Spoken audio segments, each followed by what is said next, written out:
At only 2 weeks after these crazy scenes of the first Starship version 3 taking flight, can you believe we are already having testing kickoff for Flight 13? It has been another busy week for the SpaceX team, but what was more surprising perhaps were the statements made by Blue Origin after this gigantic disaster last week. As always, there is a lot of all that and much more to catch up on today. Okay, Neil, we can see you coming down the ladder now. Hey, Marcus House with you here, and let's start off with a question I'm sure you all have. What is going on towards Starship Flight 13? We first have to head over to the Mega Base to check out these views thanks to RGV aerial photography. Both the vehicles for Flight 13, which are Booster 20 and Ship 40, started the week positioned on their work stands, having any finishing touches or modifications needed from the data gathered during Flight 12. The Super Heavy, which was in the front left stand of Mega Bay 1, which we could just see through the door, was preparing for its first cryogenic and thrust simulation testing. This booster thrust simulator stand had been moved here beside the bays, so it was a good hint that its move to Massey's for testing couldn't have been far away. Well, indeed, here Booster 20 was in the middle of the Mega Bay, sitting on that stand, and then of course, just yesterday in the early hours of Friday morning, we were watching it depart and roll down the road. Not as smoothly as we would have liked though, as we could clearly see thanks to NSF. It was stuck on and off the road for hours, and eventually they just had a team come in and replace the power pack on the right transporter. By then, the sun was already beginning to rise, so it was a long night. Into Massey's it moved, and Shaun finally had those shots of it here on site. At this point, SpaceX should be preparing for its first cryo test, so stay tuned for that. Sure hope it works. Yeah, anyway, the upper stage Starship is a little harder to track, but Ship 40 should be on the back left stand. The next step for this ship, of course, is to roll out to Massey's to kick off its static fire campaign. First, though, it needs those Raptor 3 engines installed. Well, we have just seen these moving around the ring yard on Thursday and Friday, so not much longer to wait on that. Speaking of, the trench at Massey's has actually been occupied with this ship thrust simulator stand, presumably here to make sure everything checks out before Ship 41 needs to head out for its own set of tests. That's the ship for Flight 14. Now, while preparing for Flight 13 vehicles, how is the launch site looking? Well, if you take a look at the exterior of the pad, you would almost not even notice that the world's most powerful rocket ever has launched from here just 2 weeks ago. It seems that the insane water deluge systems installed at Pad 2 have significantly outperformed that of the previous Pad 1. As always, there can be tweaks made to improve the system even further, and it has been fun watching SpaceX rip into work at the site here. There were some small casualties during the launch, but none to do with the mount itself. A bit of the border wall seems to have fallen over during the launch, and SpaceX has had the crew begin to dig that up. It will likely be replaced with a reinforced footing to help it survive better in future. As we pointed out on the launch day itself, the Gateway to Mars sign had all been but completely destroyed. It wasn't the best spot for that, obviously, so they've completely removed what remained from the wall. I mean, it was a neat presentational addition to the launch site, but had of course been built a long time back when the site design was quite different. Maybe the next version of that will return made from some sort of steel or something, but we'll just need to wait and see. Over the last week, workers have also returned to the launch site to install a nest of scaffolding here, likely to help with all that examination work needed. They would want to be scanning over all of the various welding and connection points on the launch mount, and of course the water deluge system to study how the most powerful rocket ever made impacts the design after launching. It's kind of mad to think that all this thrust lancing down from the Super Heavy can be countered by this robust design. It all needs to hold up to equally brutal frequent flights just like this, while needing to do next to no maintenance in between, so they will be skimming over everything to ensure the design has held up exactly as it was designed. Interestingly, they have just removed all the booster clamps and their shielding, which hopefully is just another part of that deep inspection process. Now, the tower arms have also been quite a focus this week. They've had each catch rail from both arms removed, and by the looks of this replacement sitting on the ground in the flyover, they look to be trying to cut even more mass from the systems that literally grasp Starship vehicles from the air. Yes, I can't wait to see this again. Chrome Kiwi has put together another great diagram showing how each design differs, and you'll immediately notice the removal of these circle cutouts across the length of the rail, leaving behind only what is structurally necessary. The first modified rail was installed on Thursday morning, with the second being lifted just hours later. SpaceX also began to remove some of the rail dampeners, which are used to cushion the impact on the arms. We're thinking that with the lighter rails now, some modifications are probably needed to the dampener's sensitivity, but we'll know more once it's all reinstalled. SpaceX has also been performing some high-speed movements with those electromechanical actuators, making sure that they still operate as expected. That included performing around 30 extension and retraction tests in rapid succession. So yes, everything seems to be looking good for Flight 13, with nothing overly serious being addressed. It's now just a waiting game for SpaceX to work through all of the investigations into the root causes of the Flight 12 issues. We know that they are looking further into the most engines cut-off process during that super heavy boost back burn, along with the vacuum engine issue on the upper stage with that flight. Now, as a side note, to answer the same comments that I've been getting after every flight for the last few years, yes, it is most engines cut off. I'm not saying it wrong. In the case of the Super Heavy booster, SpaceX doesn't shut down all of the engines at that point. Because of the hot staging process, some engines remain lit throughout. I'm fully aware that for most rockets it is indeed main engine cutoff. SpaceX simply created a play on the traditional acronym for Starship, which is still catching a few people out. Now, along with all that, there has been plenty more going on around all these Starbase sites. The borders connecting Pad 1 to Pad 2 are getting a little harder to define, with construction efforts continuing along the newly acquired expansion area. The road which went between both pads along the blast wall is being broken out so that SpaceX can begin to work on extending the tank farm and building out Pad 1's water deluge farm. With that, there are even more piles being drilled for foundations to expand their existing liquid nitrogen and liquid oxygen storage now that the old methane tanks are gone. Those removed tanks are actually still sitting at the port waiting to be shipped away, along with the brand new tanks to come in and to be installed onto those pedestals once complete. We are also seeing work for the future liquid methane generation plant. You can see these large sections of the launch site expansion now being covered with their final top slab, built from rebar and concrete. This large patch over here is where that liquid methane generation plant will go, and this other one here towards the corner of Pad 1 is where the future liquid natural gas liquefaction plant will go. Now, speaking of Pad 1, check out the truckloads of flame trench wall pieces being delivered this week thanks to the views from Avid Space. Given that the trench is still early in its excavation phase, these may sit around for a while, but they are moving quite quickly on everything here. Across the road at the air separation unit construction, the bunker housing, the motors and the compressors are being surrounded with precast concrete segments. Like with many areas that SpaceX have been working on, these are assembled together to keep everything modular and transportable.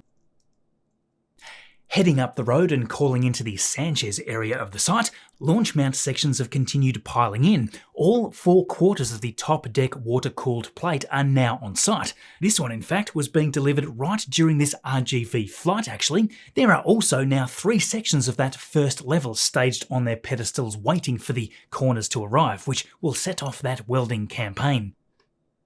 Now, heading on over to Massey's, obviously Booster 20 is getting ready for its testing campaign here, so that is going to be exciting to watch over this next week. I think it's worth noting though that the B18.3 test structure has now completed over 20 cryogenic tests. All this seems to be running very smooth here now after its initial failure that required it to be largely rebuilt. Since making its return, it has smashed out every test that SpaceX has thrown at it. Loads of bending and compression tests have been done now to prove the brand new hot staging truss and 3 grid fin design is holding up to everything needed. That's good news for the version 3 Super Heavy. We then have the S39.1 test unit over here, which is being used to provide data on different tile attachment methods using both large and small tiles. This week, Shaun had also even spotted this super heavy liquid oxygen landing tank test article still frosty after being tested overnight, so it's a more busy location than it may first appear. Along with the Flight 13 Super Heavy being tested here, we are also expecting Ship 40 to roll in over the flame trench for static fire soon, but notice here there was still scaffolding lining the edges of the trench, and a lot of that still seems to be there. Now, continuing on with the story of this Starship transport drone ship, You'll Thank Me Later, we had left you last week having just seen it arrive at Starbase. More on that in a moment, but first a huge thank you to Odoo sponsoring this video. One of the hardest parts of turning any real passion project into a real business is just how quickly everything becomes complicated. You start with a simple idea, then suddenly you're dealing with online stores, payments, shipping, marketing, customer emails and analytics. It's often spread across a pile of different apps that barely work together. That's exactly where Odoo comes in. It's this terrific all-in-one business platform designed to connect everything together into one smooth system. Their e-commerce builder makes getting started surprisingly simple. You build a professional-looking online store with intuitive drag-and-drop tools with no coding needed at all. There's loads of templates to choose from whether you're wanting something clean and modern or something a little more bold and creative. With that, they are all fully mobile friendly as well. Adding products is really straightforward too. You just create a new one, add your pricing, images and description, and then you are basically ready to go live right there. What I really like though is how everything connects together behind the scenes. Your product inventory updates automatically, payments and shipping are integrated, your templated abandoned cart emails run by themselves, and you can connect your marketing and social media tools into the same ecosystem. There are, of course, even built-in analytics tools so that you can actually see what's going on in real time. Odoo is designed to grow with you, so give it a try. Your first app is free for life with unlimited hosting, support, and you even get a personalized domain name free for 1 year. The link is right there below. Thank you, Odoo. Okay, so back to the Starship transport drone ship You'll Thank Me Later. Early in the week, a booster transport stand followed by a ship transport stand the next day on Tuesday rolled on board, and that was it. The drone ship departed back to Florida for its first delivery job. Now these stands are going to be used to transport vehicles vertically between the Florida Gigabay and the appropriate launch sites in future. Speaking of Florida though, Greg Scott was able to grab us some shots of the ever-growing activity here at Space Launch Complex 37. As you can see, the LR13000 crane has been raised now, and that looks to be about ready to kick into gear to begin stacking the launch tower sections. You can see that SpaceX has begun to fit the lower sections with their cladding already, so they're getting a head start on some of that work. You may also notice the pile drillers in the foreground here, which are perhaps digging the foundations for the second tower and pad. It's kind of crazy that we're watching SpaceX develop 4 pads at once between Florida and Texas. More Starlink action through the week too, of course. Group 1741 was away on Saturday morning from Vandenberg, and SpaceX shared these great ground shots of the ascent. I love this shot from way back showing the Californian coastline. A foggy spot from the launch site though, but a beautiful ascent. Moments later there was Booster 1082's 22nd landing there on Of Course I Still Love You. The next, Group 1747, was away from Vandenberg again just before 9 AM on Wednesday. Booster 1088 was touching down for its 16th time, with this drone ship now being out for the second catch of the week. After this mission, SpaceX actually shared a nice video of the deployment of this one. It's always nice to see these views, and this is a batch of the 24 satellites separating there as the sun lights up the horizon in the background. Gorgeous shot, that one. Now this just left the Group 1043 from Space Launch Complex 40 across the country on Thursday, just as the sun was about to rise. Booster 1090 was on Flight 12 for this mission. The booster separated successfully and began making its way down to a shortfall of gravitas, which was waiting downrange, but keep a close eye on this grid fin on the right. You can see it just lock up, and it doesn't seem to move again all the way down to the deck. Luckily, this seems to have failed only once its impact on control was negligible. The rest of the control system still had it nicely on target, but that may have been a very close call for Booster 1090. I suspect if that grid fin had failed even 10 or 20 seconds earlier, the outcome wouldn't have been quite so good. So Stoke Space has been back again sharing their exciting tests from their Moses Lake test site. I think it's been great seeing them continuously kicking goals while going through the Zenith engine hot fire process, and as you can see, they've been having a bunch of fun with this drone. Right behind it, the first stage structure with a thin layer of frost was clearly visible as they filled it with liquid oxygen and nitrogen. We even have a few updates from Vast announcing that they are establishing their European headquarters in Paris. They have, in fact, signed an agreement with the French government for 2 astronaut missions planned for 2027. First, legendary French astronaut Thomas Pesquet is to return to orbit as commander in a private mission to the International Space Station, but the bigger news is the second mission. ESA astronaut Arnaud Prost is expected to fly on the first crewed test flight of Vast's Haven 1 station, which, if all goes to plan, would mean that he'll be one of the first humans ever to visit the first commercial space station. Both missions are expected to last around 2 weeks, with crews launching aboard SpaceX's Dragon with Falcon 9. Beyond simply sending astronauts to orbit though, the flights are set to carry French science experiments and technology demonstrators as the space industry transitions towards commercial stations in low Earth orbit. Speaking of, you may recall a few months back that NASA announced they were reviewing alternative approaches for replacing the International Space Station. That included the possibility for developing a government-led core module for the station. For that idea, it would detach from the International Space Station once the time was right and simply become a core module of a future commercial space station.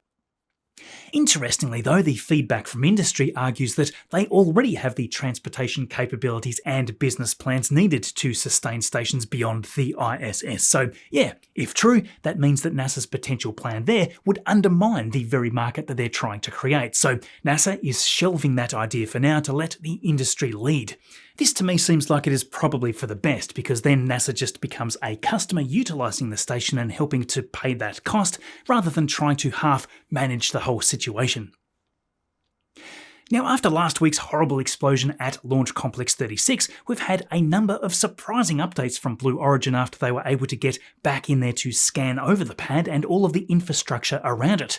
Given that all the fire lasted for hours, it took a little while to get back in there, but yeah, there was soon plenty of efforts to secure the area and begin assessing all that damage. Very surprising to all of us, much of the critical infrastructure appears to have survived. According to Dave Limp, the entire propellant farm, including the liquid oxygen, hydrogen and liquid natural gas storage tanks, remains largely intact. That's definitely a significant win, because replacing those components would have eaten up a lot of time. Along with that, the site's water tower, which definitely looked very toasted in these images by Greg Scott, also escaped any major damage and can be repaired in place, so there's not a lot to worry about with any of these storage systems. The huge launch support tower, which remained standing, obviously took some substantial damage, but they've said here that this can be repaired in place instead of rebuilding a new launch tower from scratch, so this alone potentially saves months of time. We were also very happy to see that the horizontal integration facility near the launch site has also come out with very little damage. This contains the New Glenn booster at Never Tell Me the Odds, along with 3 upper stages. All appear to be, at initial glance, in good condition. I imagine that they still need to do some more extensive scans before they know for sure, but given all the fires and blast damage, this is incredible news. As we had all been speculating last week, we had wondered if Blue Origin might just take the rebuild opportunity to skip ahead and move to the future 9x4 New Glenn vehicle, but Dave has already officially dismissed that idea. Instead, he stated that the production of the current 7x2 vehicle configuration is proceeding at a strong pace, with stages continuing to roll off the production line and being stored for future flights. I think the most interesting part of these updates here though was around the obliterated transporter erector. Indeed, it seems like Blue Origin had already planned to replace this with a vertical integration structure anyway. Following this gigantic explosion, they will move directly to that system rather than building a replacement transporter erector. So this is all better news than I think any of us would have expected, but as usual, we have those extremely optimistic targets here now suggesting that New Glenn will return to the pad and fly before the end of this year. Yeah, look, that would be incredible to see if true, but there is a staggering amount of work to be done for that to be even remotely possible. They do have one of the richest dudes in the world behind everything here though, so who knows? Now, this whole debacle has certainly left a gigantic issue for Amazon's LEO constellation work. While Blue Origin is busy undertaking this huge rebuild just a few miles down the coast, United Launch Alliance shot off the next batch of satellites to orbit aboard the LEO Atlas 7 mission. I have said this before, but Vulcan's limited flights are pretty problematic right now. Atlas 5 here, which we are watching launching from Space Launch Complex 41, is a rocket no longer in development. In fact, I believe there are only 7 remaining. 6 of those are allocated to Starliner currently, which, let's face it, has had no shortage of issues right from the start, so I wonder if some of those Atlas 5s may just get reallocated, but right now that only leaves 1 more Atlas 5 launch for the LEO constellation. Of course, in this mission, ULA had no issue at all delivering everything exactly as expected, so we should see them back again in July for the next and final mission for Amazon if it remains that way. After that, it'll all be down to Vulcan and other launch providers to deploy the rest of the first generation constellation. Remember, that is planned to have at least 3,200 satellites, but even after this mission, they've only got 330 satellites in orbit right now. New Glenn is obviously currently out of the equation for quite some time, and Vulcan is still grounded due to the investigation on the solid rocket boosters. In April, Northrop Grumman performed a successful static fire of a GEM 63XL SRB for the investigation, but I don't believe we've heard anything more on that since then. As a side note, if for any reason Blue Origin's BE-4 engines are shown to have been linked to the explosion from New Glenn last week, you would assume that this would need to have its own investigation before Vulcan can fly. We did see these new images during the week from Amazon showing the completed integration of the first LEO-optimized Centaur upper stage, so that is something. This is Vulcan inside Amazon's dedicated vertical integration facility, so this will allow ULA to begin the next phase of testing for those upcoming LEO-Vulcan launches from Space Launch Complex 41. The thing is, while we are waiting for Vulcan and also New Glenn, that only leaves SpaceX's Falcon 9 and Ariane 6 even capable of launching any Amazon LEO satellites into orbit at all.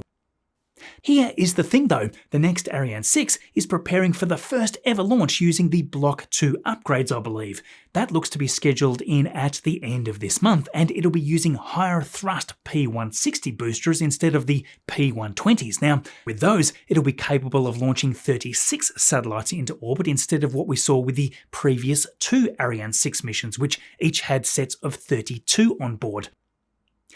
Anyway, this means that it's not just another repeat mission for Arianespace. They are introducing pretty significant performance upgrades for the first time, which can always cause some hiccups and further added delays. With that, I currently don't see an Amazon LEO mission coming up for Falcon 9 anytime soon, so with all these challenges, how quickly Amazon can realistically get satellites up there remains to be seen. So I hope you enjoyed this video, my friends. If you did, don't forget to hit subscribe so we get to keep making them. If you want to continue with more space goodness, check out this video here next. Thanks for watching all this way through. As always, I'll catch you next weekend.